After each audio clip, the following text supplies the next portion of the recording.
mucho que hoy tenemos a José Gómez, que es un psicólogo de nuestra institución. José está con nosotros hace un tiempo, relativamente corto. Algunos de los que están con el servicio de los hombres ya han tenido contacto con él. José es psicólogo, tiene especialización en psicología deportiva y también en adicciones. El tema que vamos a tratar hoy, se me escapó, José. Bienvenido, compañero. ¿Me recuerdas, por favor? Hola Sandra, buenas noches familias, esperando que estén muy bien. ¿Cómo vamos? Por ahí veo 54 personas, qué bien. Todavía hacen falta que lleguen algunas, pero...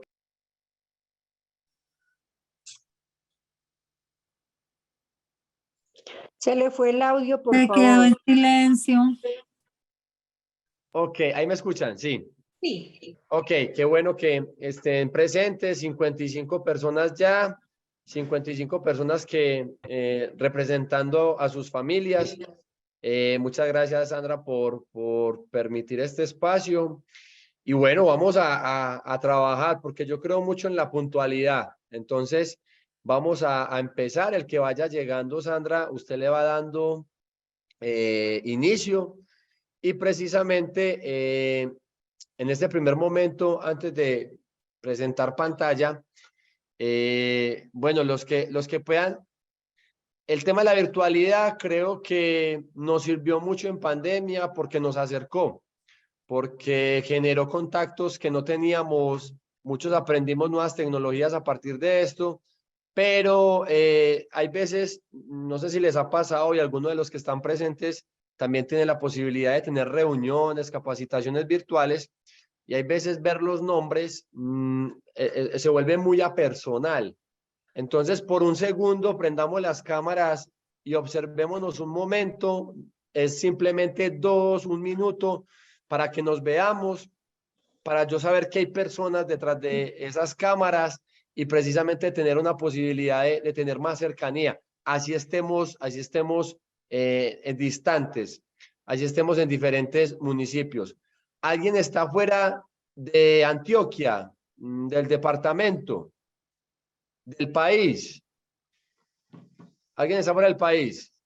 Sí, yo me encuentro en Estados Unidos y soy tía de Salomé Uribe. Ok, ¿quién más? Fuera de Colombia. Dora Aguirre está hablando, pero no se le escucha, Dora. Mamá de Andrés Amaya, acá en Nueva York. Ok, bueno, fuera de Antioquia. Levante la mano Cartagena, San Andrés, Bueno, Putumayo. compañero, ¿cómo no mencionar al doctor Ramón, que está en Londres? Ahí está, ya llegó.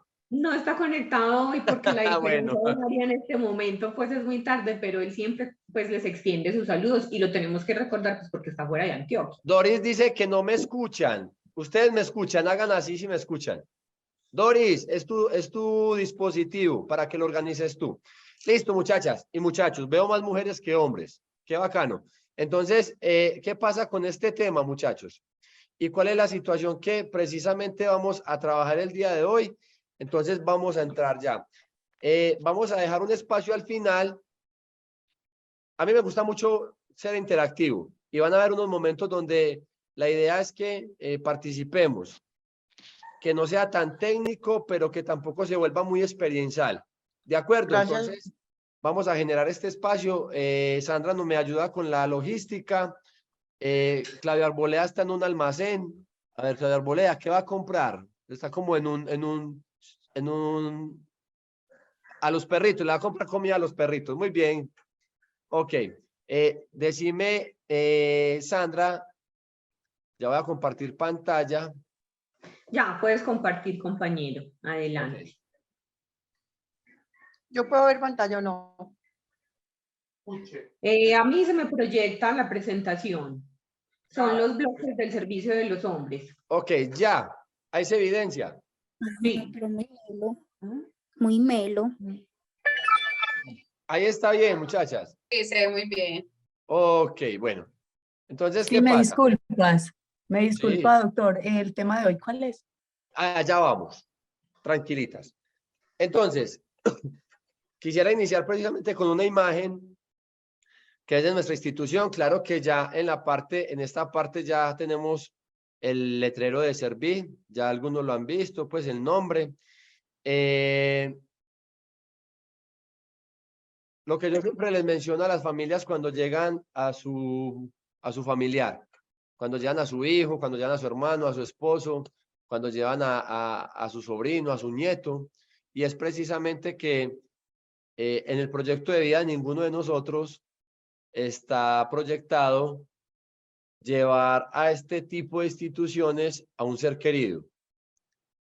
Pero pasan cosas en la vida donde este tipo de instituciones, en este caso nosotros como Serví, se vuelve una posibilidad precisamente para tener cierta tranquilidad frente a algunos elementos que están pasando. Entonces, para nosotros es muy grato tenerlos acá. Somos una institución que todos los días nos reevaluamos. Cuando pasan cosas que uno dice, vamos a tratar de mejorar porque los servicios tienen que mejorar. Estamos en constante transformación y es por ustedes, porque precisamente muchos de los que están presentes, muchas de las que están presentes, también nos acercan. Y aquí está precisamente Sandra, que es quien recibe todas esas valoraciones, no solamente quejas, solicitudes y reclamos. También nos llegan felicitaciones y también nos llegan ciertas apreciaciones positivas y propositivas que también nos ayudan a seguir mejorando, porque es que el servicio en salud mental no es estático. El servicio en salud mental es dinámico y precisamente esa dinámica es porque estamos trabajando con seres humanos y el ser humano es cambiante, es intangible, es reflexivo, pero también tiene la capacidad de avanzar en sus procesos. ¿Ok? Entonces, es el tema que nos invita el día de hoy.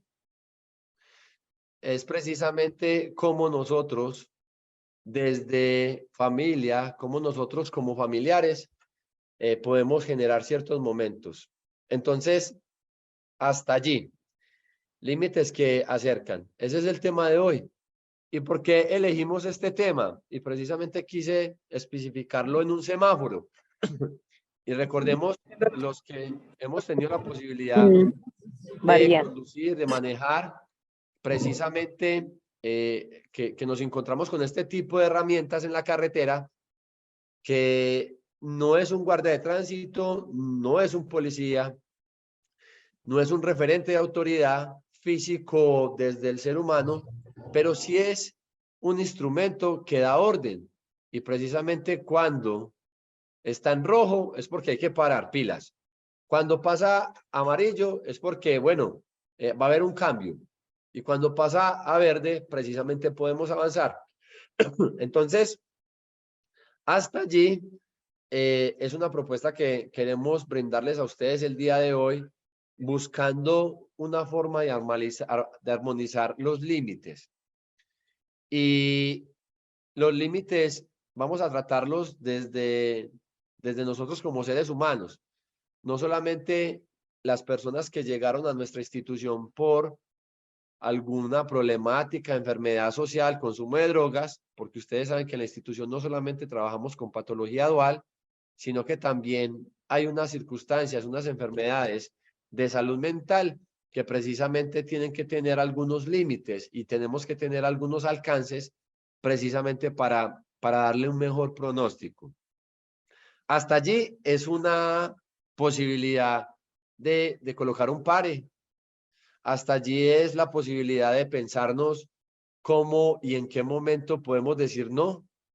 Hasta allí es saber cuáles elementos me sirven para avanzar, cuáles elementos me sirven para frenar, me sirve precisamente para identificar hasta dónde llego, porque hay momentos que no sabemos decir no. Y a muchos de nuestros hijos, a muchos de nuestros jóvenes que se encuentran en nuestra institución tuvieron una dificultad en los límites, pero también unos límites que fueron también marcados por una crianza, por una formación que quizás tuvo algunas dificultades en las relaciones familiares o en las relaciones interpersonales que no tuvieron alguna cercanía. Ok, entonces acá vamos a ver este video y este video, vamos a verlo.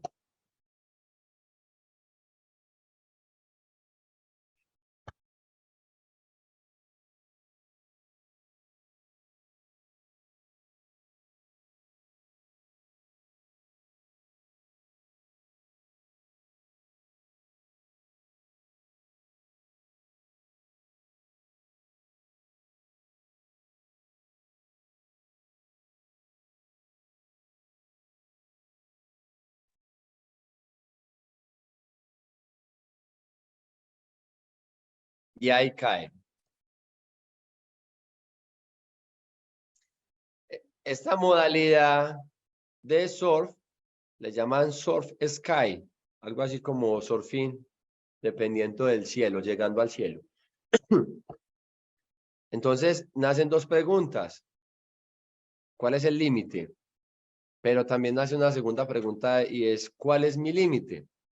Entonces, ya voy a volver a colocar el video, pero también podemos ver la posibilidad y hagamos una analogía.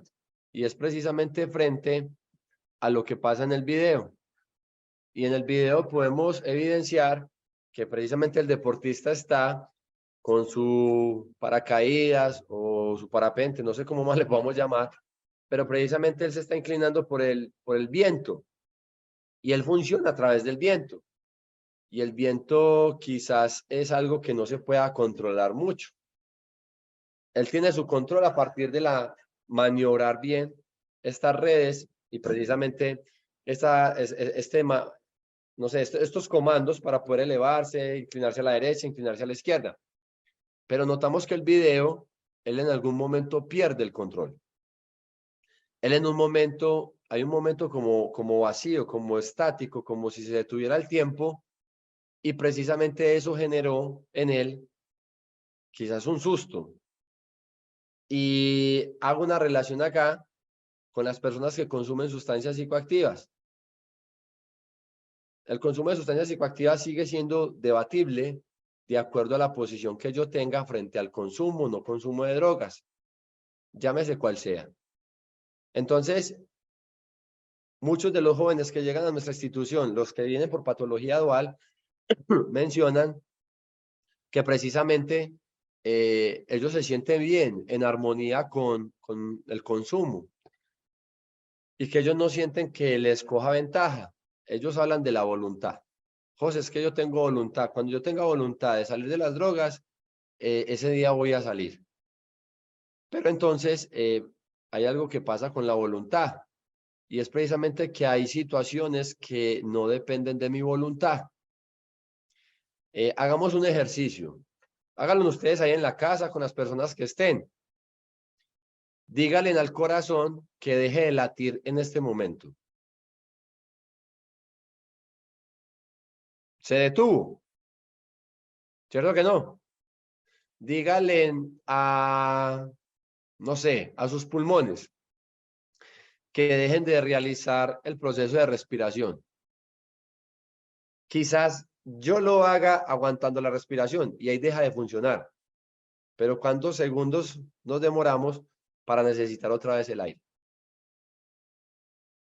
Entonces, allí es donde hablamos nosotros de la voluntad. Muchachos, hay enfermedades mentales. Hay situaciones con el tema de las drogas que ya dejan de ser voluntarios. Yo creo que algunos de ustedes, o muchos hemos escuchado, que el que quiera salir de las drogas sale. Eso no es sino que tenga voluntad. ¿Cierto que lo hemos escuchado? Pero cuando llega a ser algo fisiológico, deja de ser voluntad. Y es allí donde se vuelve una enfermedad mental.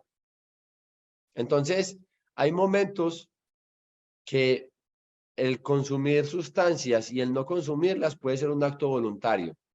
Pero recordemos que nosotros somos química y tenemos una relación química energética en el cerebro. Y las drogas alteran el normal funcionamiento de la química cerebral. Entonces, cuando la alteran, hasta la convencen y le hacen creer que esa es la naturaleza. Cuando la persona deja de consumir, entonces la misma naturaleza le dice, ¿qué hubo pues? No me va a dar lo mío. ¿Y usted cuándo me va a dar otro trago? Venga, ¿y usted cuándo me va a dar otro pucho de marihuana? Etcétera. ¿Qué pasa con ese límite? Entonces, cuando las personas que no han sufrido por las drogas, casi siempre son las que escuchamos que legalicen esta sustancia, que legalicen la otra. Y yo me pregunto, estas personas no conocen el sufrimiento de una familia cuando alguien llegan a las drogas. Y yo creo que hay un tema para que conversemos, debatamos, pero parte de eso, como el video. Entonces voy a narrar un poco el video desde este punto. ¿Listo? De nuevo lo voy a ubicar. Si alguien tiene alguna apreciación, abra micrófono y conversamos. De nuevo lo coloco. Entonces, ¿qué pasa? Allí está el joven o la persona, la mujer, no sé qué género tenga, y ahí está. Quedó estático. Él no sabe si va para arriba o para abajo. Ahí tiene control. Pero hay un momento donde él sabe que ya el viento le está cogiendo fuerza y el parapente o el paracaídas va lejos. Ya no es normal que esté en esta posición. Este deporte no se practica a esa altura. Mira que se lo está llevando. ¿Qué pensará? ¿Qué estará pensando, sintiendo esta persona? Allí vuelve a tener cierto control y allí vuelve como a tener cierta tranquilidad y precisamente comanda ese proceso de volver a la tierra, en este caso al agua, pues. Y de una u otra forma se estabiliza. Muchachos, muchachas, ¿cuántas personas se fueron para el cielo? O sea, ¿cuántas personas dependieron ya del viento para continuar? Entonces es ahí donde precisamente en el tema de las drogas cobra mucha fortaleza el tema de qué es voluntad, qué no es voluntad. ¿Cuál es el límite? ¿Cuál es mi límite? Porque allí vienen dos preguntas, una en términos generales, pero otra en términos personales. ¿Cuál es el límite? ¿Cuál es el límite de quién? ¿Cuál es el límite de cuáles personas? ¿Y cuál es mi límite? Porque muchas veces pasa que el límite de alguien no es el límite mío. ¿Cierto? Entonces, hablemos un poco del tema de salud mental para los que no tengan usuarios, pacientes, desde el orden de patología o drogas. Entonces, aquella joven o aquel joven que de pronto ha sido diagnosticado con un trastorno bipolar afectivo o un trastorno de personalidad o un trastorno disocial o un trastorno esquizofrénico o un trastorno depresivo, de ansiedad. Entonces, muchos manifiestan, José, es que la medicación me vuelve lenta, la medicación me hace temblar las rodillas, la medicación no me hace que module bien, que no hable bien, siento pesada mi lengua. Y en la mayoría de ocasiones es cuando está haciendo. Los psiquiatras a nosotros nos ayudan mucho con este tema. Y precisamente es donde el médico psiquiatra trata y hace todo para que la formulación sea acorde a cada persona. Pero hay personas con trastornos mentales que egresan de la institución y no se vuelven a tomar la medicación. Entonces, ¿cuál es el límite de esta circunstancia? Hubo una experiencia de dos usuarios que precisamente se encontraron en la calle y alguno le dijo, ¿ya dejaste la risperidona? Sí, yo ya dejé eso, hermano, es que no, eso lo pone a uno, eso le quita a uno energía, eso le quita movilidad, eso, etcétera. A él le quitaba movilidad. Ese era el límite de él. Y el otro compañero, el otro joven, dejó también de tomarse su medicación porque se encontró con el otro que no se la quería tomar. Entonces, no es lo mismo tu trastorno que mi trastorno. No es lo mismo, así sea el mismo diagnóstico, tu medicación que mi medicación. Entonces, padres, hermanos, familias, ¿cuál es el límite frente a lo que hemos desarrollado en la vida que llevamos con nuestros familiares?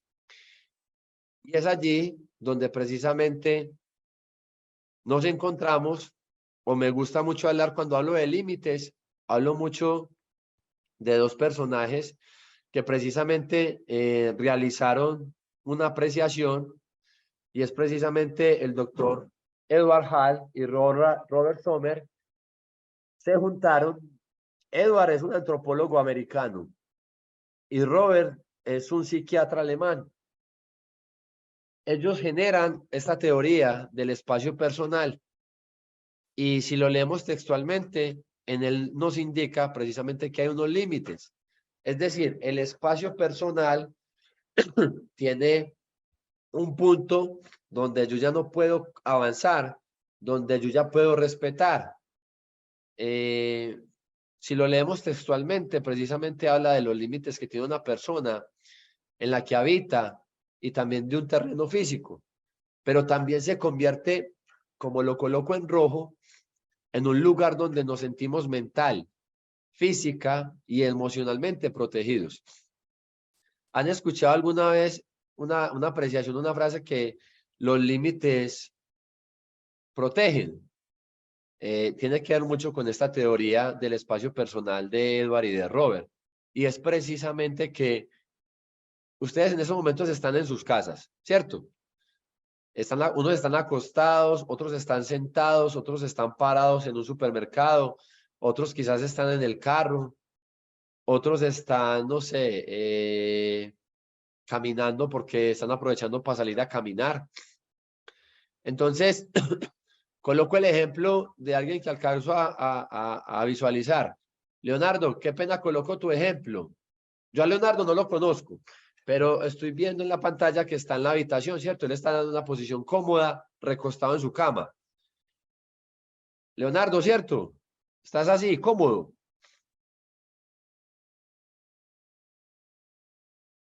Leonardo, ¿me escuchas? Leonardo, ok. Entonces, ¿qué pasa? Leonardo está en su cama, como muchos de ustedes, o sentados, pero llega otra persona y empieza a hablar muy duro. O llega el perrito o la mascota y empieza a pasarse por encima del computador, o pasarse por encima del celular.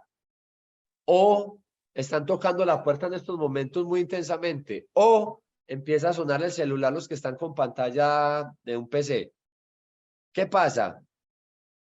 Está pasando los límites precisamente de lo que ustedes están realizando en estos momentos, que ustedes están focalizados en esta presentación, en este compartir de conocimientos. Entonces, el espacio personal está siendo vulnerado. El gatico no quiere hacerles daño. El gatico no sabe qué es lo que está pasando con usted. El niño, si tienen niños menores, bebés, no sabe usted qué está haciendo. Pero si empieza a brincarle al lado, está sobrepasando un límite personal. Entonces, casi que muchos cierran la puerta para decir, voy a estar, mija, muchachos, cerremos la puerta para que no nos incomoden en esta sesión de hoy. Y es precisamente buscando que ese espacio personal sea protegido. Pero en la parte inferior del mensaje también aparece otra circunstancia, y es precisamente que los sienten ellos como un refugio donde nadie los pueda agredir, ya sean desde lo físico o sus comentarios. Entonces, aquí ya cambia un poquitico desde el orden físico y pasa al orden emocional. ¿Ustedes qué sienten cuando se encuentran alguna persona y les dice, hola, ¿cómo estás? Voy a colocar un ejemplo aquí con cualquiera. Por ejemplo, con Sandra, te lo voy a decir a vos. ¿Listo? Sandra, hola, ¿cómo estás? Ay, Sandra, ¿cómo estás? Sandra, ¿qué te pasó? Te veo como más cachetona. Ay, no, Sandra, usted no es que hacía tanto ejercicio, pues que madrugaba tanto a hacer abdominales y a hacer bicicleta. Ay, no, mija, en vez de ayudarle lo que está haciendo, te estás perjudicando. Amor, cuidado. Cierto que esto no tiene un límite físico, pero emocionalmente hasta puede alterar. Posiblemente Sandra estará diciendo, oigan, a este igualado, ¿a usted qué le importa? ¿Cierto? Está pasando el orden emocional. y está generando un comentario que puede ser agresivo para mí. Los jóvenes en la institución hay veces nos cuentan algo y eso es una verbalización muy normal. Cuando ellos tienen llamadas, algunos tienen videollamadas, entonces se ven. Amor, ¿cómo estás? O sea, ustedes llaman a sus muchachos y a sus muchachas. ¿Usted cómo está? Ay, ¿usted cómo está de cachetona? Qué linda que estás, hermosa. Y después la joven cuelga aburrida porque la mamá o el papá le dijo cachetona gorda. Yo sé, familia, que ustedes no tienen la intención de agredirla emocionalmente. Y en nuestra cultura paisa, para los que no son paisas, cobra mucho sentido el que estemos abollonaditos, el que nos comamos la sopita como algo de bienestar afectivo y emocional. Es decir, el que tenga una estructura delgada no es feliz, pero el gordito sí es feliz. No. Eso es una costumbre y algo arraigado en nosotros los paisas. Y por eso es que cuando vamos a una visita siempre a una casa ajena, creo que a todos nos ofrecen primero que, ¿qué va a tomar? Venga, ¿qué va a comer? Venga, unas galletitas para empezar. Y empieza ese boleo de comida. Porque la comida genera cercanía para nosotros. Entonces, ¿a qué voy con el ejemplo que colocamos con Sandra? Que precisamente los límites no tienen que ver con un límite físico, espacial, sino que también tiene que ver con una situación emocional. Para los que consumieron drogas, muchas veces, y hay un caso de un joven que ya no está en la institución, que cuando él nos contaba la historia de por qué había llegado a las drogas, él decía, José, es que yo conocí una niña muy bonita, y esa niña tan bonita me dijo que ella no lo podía aceptar a él porque él era de otro ambiente. Pero dígame, ¿de qué ambiente? No, usted no es de este ambiente. El joven investigó cuál era el ambiente de ella. Y el ambiente de la joven era rumba, era noche, era fiesta, eran drogas. Entonces él, para caerle bien, algún día se apareció en una fiesta donde ella estaba. Nunca había fumado cigarrillo, pero tenía el cigarrillo en la mano. Nunca había tomado, pero ofreció cierto licor. Cuando ella le dijo, es que vos venís a estos espacios. Claro, yo también hago parte de este ambiente. Bueno, entonces venga, vamos allí. Y le ofreció perico, cocaína. Él se vio en una situación, él mencionaba, José, me dio una situación que la cocaína me acercó a ella. Y ahí fue donde se enganchó en la droga. Después esa pelada se fue con otro, lo abandonó, lo dejó, pero él siguió con su situación de consumo de sustancias. Entonces sí se dan cuenta que los límites y esta teoría de espacio personal tiene que ver mucho con esto. ¿Alguna pregunta hasta el momento, familias? No, señor, todo claro. Ok, doña Claudia, muchas gracias por verbalizarlo. Entonces continuemos. ¿Qué pasa? Sigamos con la teoría de estos dos personajes. Ellos mencionaban, el espacio personal es como un área con límites invisibles que rodea a la persona. ¿Recuerdan cuando ustedes ven las hormiguitas en la calle? Que ustedes hacen un trazo con el dedo en la tierra. ¿Qué pasa con esas hormiguitas? Ellas no pasan de ahí. Yo no soy biólogo, yo no soy conocedor mucho de esto. ¿Alguien sabe por qué pasa eso? Alguien que tenga conocimiento acerca del tema, que nos ayude. Hormonas. Una persona pasa. ¿Por qué? Porque pierden el rumbo. Pierden el rumbo. Se desubican. Se desubican, sí. ¿Por qué más? Hasta donde yo tengo entendido, las hormigas transmiten una especie de feromona. Entonces, cuando usted hace un trazo, esa feromona se pierde y ellas ya no saben por dónde seguir. Gabriel, muchas gracias. Entonces tiene que ver con las dos apreciaciones. Se pierden, pero se pierden también es por eso. O sea, porque pierden como la conexión, la comunicación. En este caso no es comunicación verbal, pues que yo sepa, pero es una comunicación química. Entonces, Gabriel, lo que decís es lo que a mí me han explicado siempre. ¿Y ellas qué prefieren? ¿Se pierden o se devuelven? Se devuelven. ¿Cierto? Ellas buscan de nuevo su camino, como quien dice, no. Y las que están al otro lado del trazo, que realizamos con la mano, con el dedo, hacen lo mismo. O sea, se corta la comunicación. Muchachos, cuando se cortan los límites, se corta la comunicación.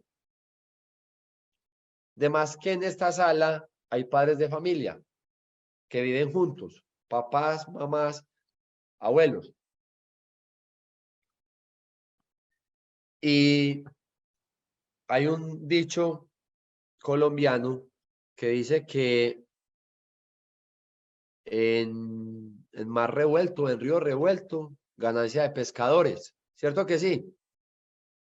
Entonces, los muchachos son muy inteligentes, las muchachas son muy inteligentes y muchas veces ellos se aprovechaban de la falta de comunicación, la pérdida de comunicación por parte de los padres para ya aprovechar.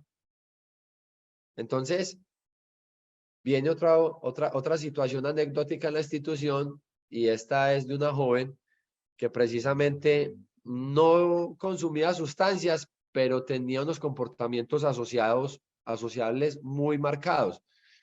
Se quedaba hasta tarde en la calle, amanecía en lugares que no correspondían, permanecía con grupos cultos y modas un tanto peligrosos. Pero ella decía, José, mi estrategia fue que mis papás tuvieran la menor comunicación posible. Y mi papá y mi mamá pues se separaron. Y yo a mi mamá le decía que estaba con mi papá y a mi papá le decía que yo estaba con mi mamá. Y como ellos no se volvieron a hablar, mi mamá me creía, mi papá me creía. Entonces, es un llamado también sabemos que el estar casados, viviendo con nuestros hijos o el estar separados, aún teniendo hijos, hay que mantener la comunicación, como lo muestran nuestras amigas hormigas. Si se corta la comunicación, se pierde el rumbo y caemos a unos límites y se pierden esos límites.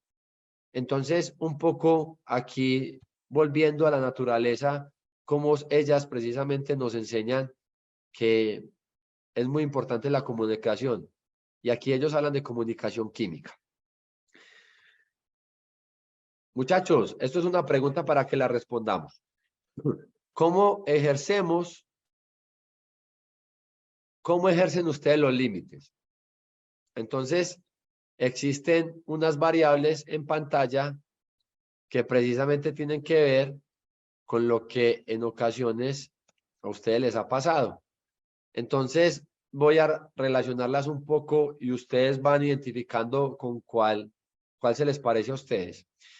Entonces, hay una línea directa. Entonces, ¿ustedes cómo ejercen sus límites con sus hijos? En este caso, sus familiares en la institución. Ustedes le dan una orden directa, así, tajante. Lave el baño. O ustedes le dan un alineamiento más pausado, más flexible, pero con muy poca fuerza. O ustedes le dan una orden o ejercen un límite concreto, pero con límite. Entonces, hay un punto de inicio, la norma y un punto final. O sea, se cierra. O ustedes dejan que sus hijos tengan no una flexibilidad tan reducida, sino que sea precisamente unos límites casi que instaurados por ellos. Vamos a esta otra. Unos límites que pueden ser flexibles, pero con limitantes en sus extremos. Es decir, mija, mijo, váyase para esa finca con sus amigos, pero que sea para esa finca.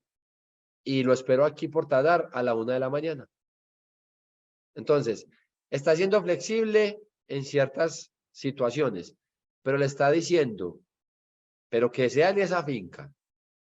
Y voy por usted a la 1 de la mañana. Entonces, mira que casi que le está diciendo, le está ubicando 2 posiciones y ya que él decida qué hace en la finca, que la idea es que en la finca disfruten y pasen bueno. O hay otras personas que en el ejemplo de la finca, no sé si usted se vaya para la finca o se vaya para otro lado, pero lo espero aquí a la 1 de la mañana.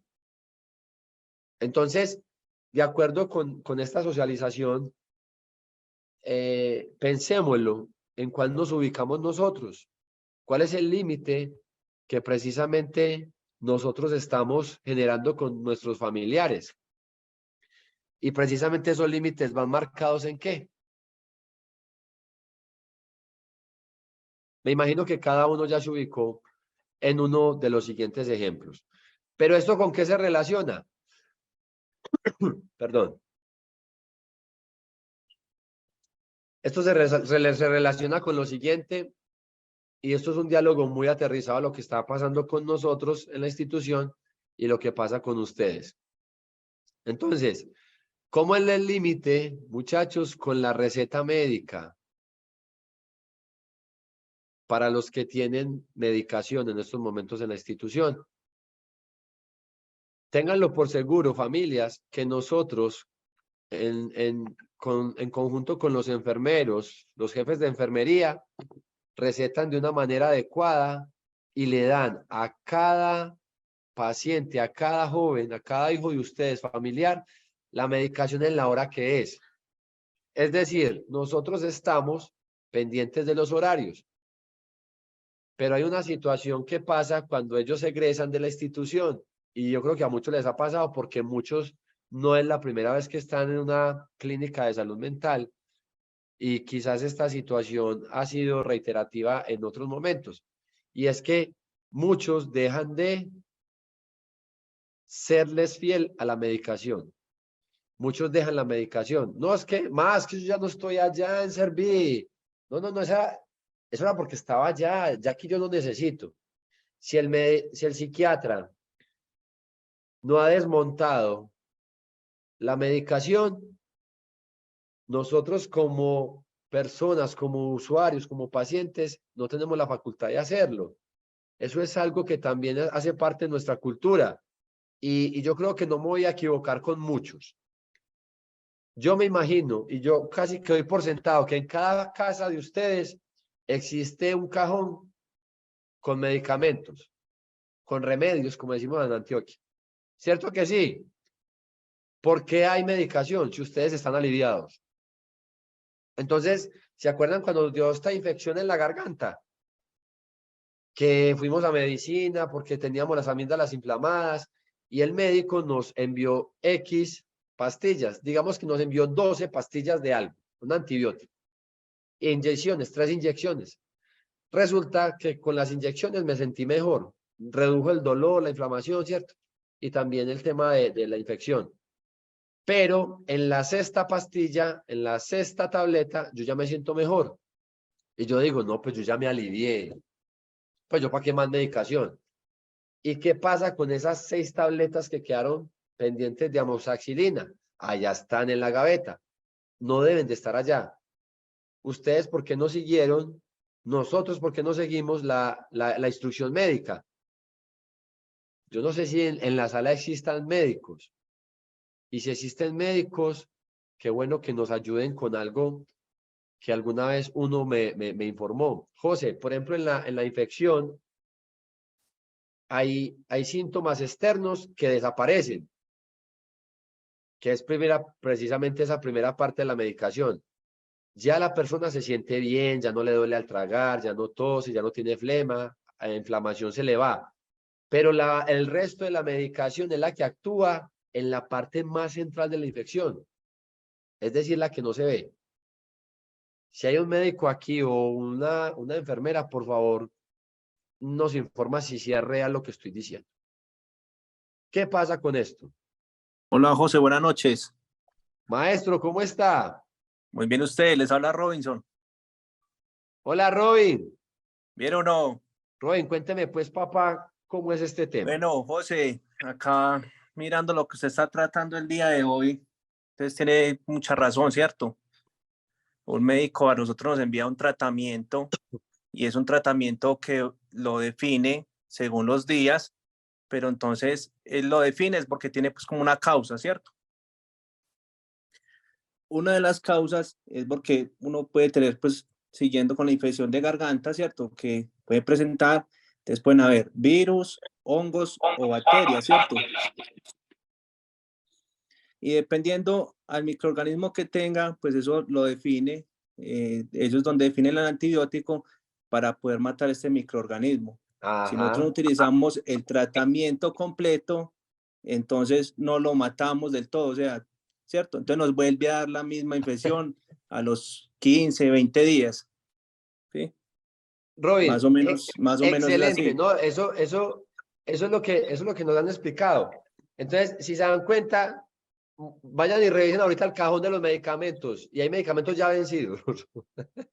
Pero ¿por qué hay medicamentos en la casa si estamos aliviados? No, es que José, por si las moscas vuelve y me da esa infección. No, por si las moscas, esa infección puede tener variables. Hay que volver a donde el médico. Gracias, Robin, por el apoyo ahí con esto. Entonces, ¿qué pasa ahí? Tenemos que hacerle caso a la receta. Familias, del centro. ¿Cómo están nuestras relaciones con nuestros usuarios, con nuestras familias? ¿Cuáles son los límites? Y los límites no son de ahora que ellos son jóvenes. Los límites parten desde que nacen, desde que tienen uso de razón. Yo tengo una hija de 3 años, María Clara, y María Clara le quitamos un bombón o no le damos un confite y ella arma un show y se le acabó el mundo. Pero sabemos que es por madurez cerebral. Ella no está en capacidad de aceptar algo que para ella es un ideal, pero hay que saberla llevar.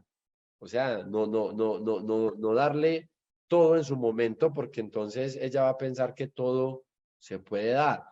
Y una de las situaciones que tenemos que tener mucho en cuenta es eso, esos son límites, de qué doy, en qué momento lo doy, cómo lo doy, o en qué momento le digo pare. No, hay que comer. Después de la comida viene el dulce. Ok.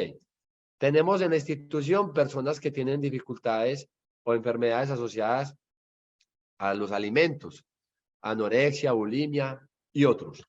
Y es precisamente qué pasa con esos límites, por qué como de más, por qué como de menos, o sea, ¿dónde está el límite para que yo llegue a esa relación? En esta imagen de abajo tiene más una percepción de que algo está pasando, la persona está como inquieta, qué podrá estar pasando por su mente, de pronto alguna desesperación, desesperanza, algún pensamiento de poco sentido de vida. ¿Qué hago con estos problemas? Muchachos, la decisión de ustedes haber llevado a sus familiares a nuestra institución no debió de ser fácil. Para los que están iniciando procesos de enfermedad mental y que es primera vez, no es fácil.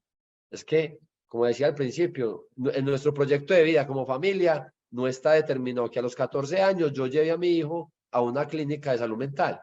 No, a los 14 años estoy disfrutando del deporte, estoy haciendo un viaje con él, con ella, estoy apoyándole en sus estudios. Pero llega la enfermedad mental, llega el consumo de drogas y hay que parar. Venga, un momentico, familia, un momentico. Si permitimos que esto siga pasando, ¿qué irá a pasar?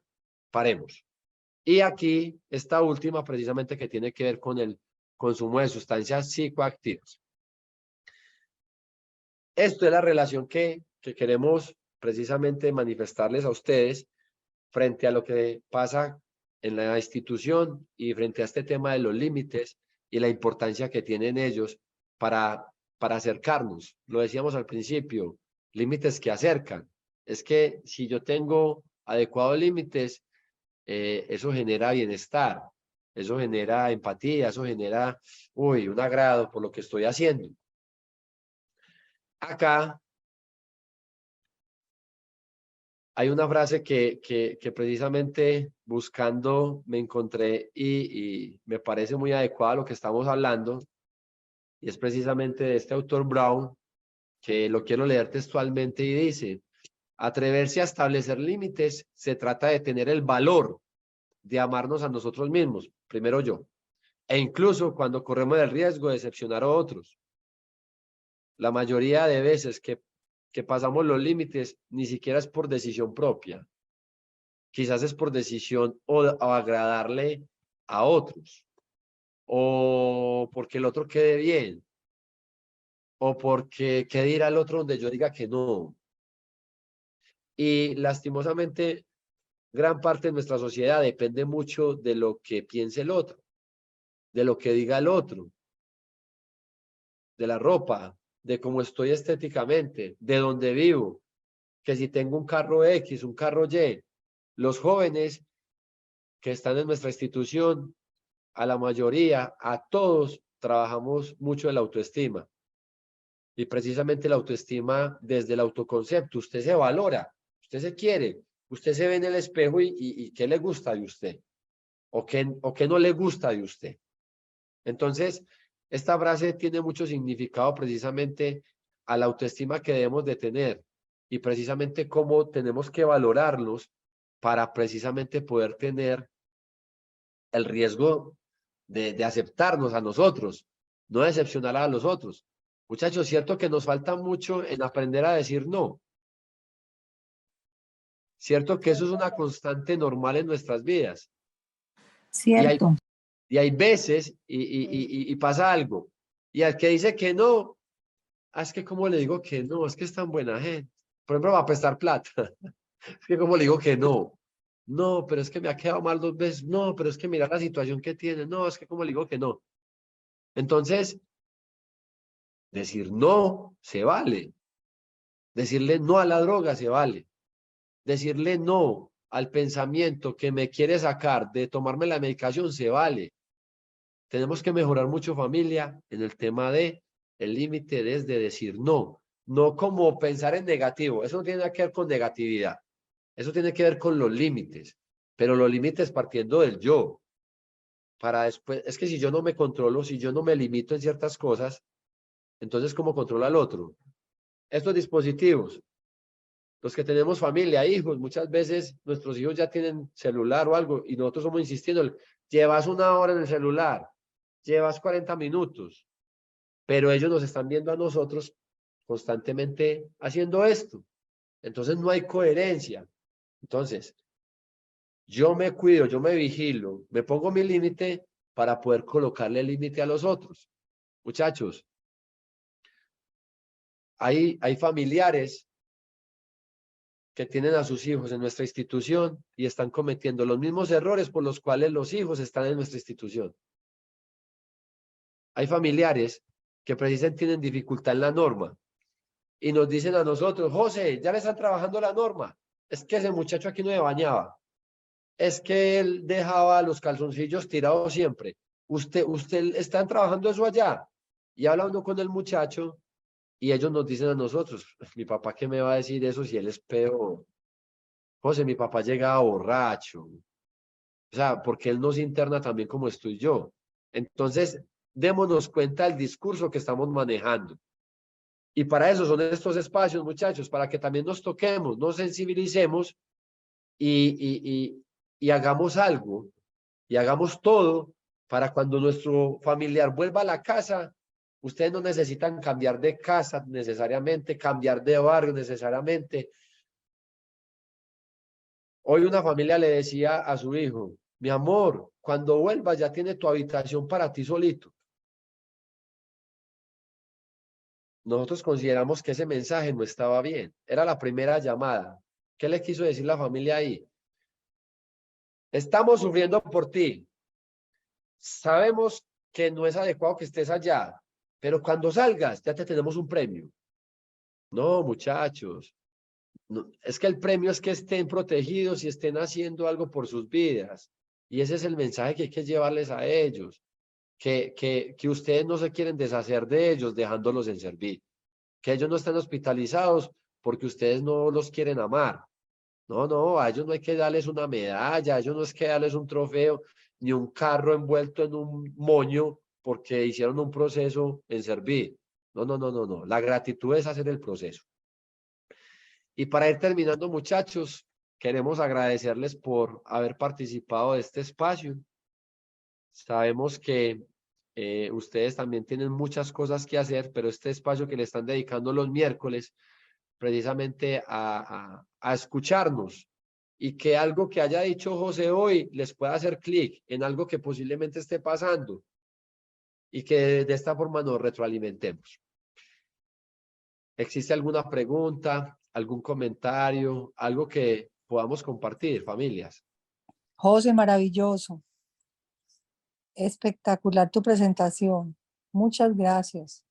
Amén, María Emma. A ustedes por estar aquí presentes y por estar dispuestos. Yo sé que la comida se interrumpió, pero bueno, ahorita hacemos arepa con quesito y que lias.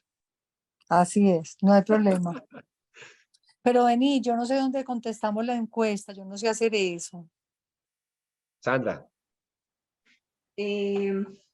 Doña María Emma, acabo de adjuntar un link que te va a aparecer subrayado en azul, donde aparecen los mensajes. Solo debes dar clic sobre ese link y responder unas preguntas que son relativamente cortas y listo, queda registrada la participación.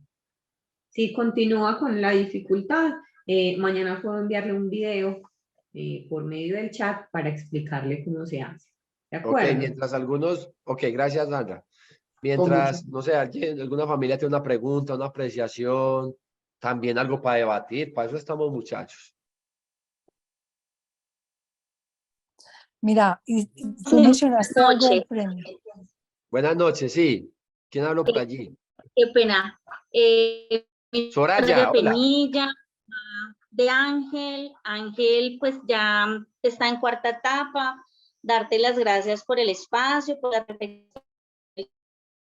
Pienso que siempre hablar de límites como papás, y en esta época es un poco difícil, pero pienso que nosotros como papás tenemos que entender que si les ponemos límites a nuestros hijos es la forma la mejor forma de mostrarles que los amamos, porque es ponerles como esa barrera de contención que si ellos van caminando como hacia el abismo, nosotros poderlos contener y decirles, ojo, no, por aquí no es.